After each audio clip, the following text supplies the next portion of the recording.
వెళ్ళే ఆ సమయంలో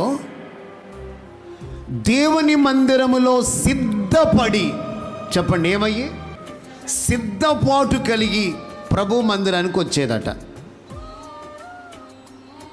ప్రైజ్ ది లార్డ్. వాక్యాలు చూసుకోండి.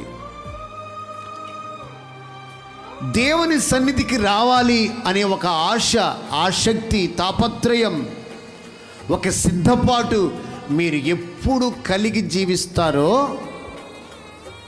అంటే ఏంటో తెలుసా? నా దేవుని మందిరము కంటే నాకు మించిన పని ఏది లేదు. నా దేవుని మందిరమే నాకు ప్రాముఖ్యం, ఆరాధనే నాకు ప్రాధాన్యత, ఆయనే నాకు ముఖ్యము అనే ఒక సిద్ధపాటు ప్రతి క్రైస్తవుడికి ఉండునుగాక.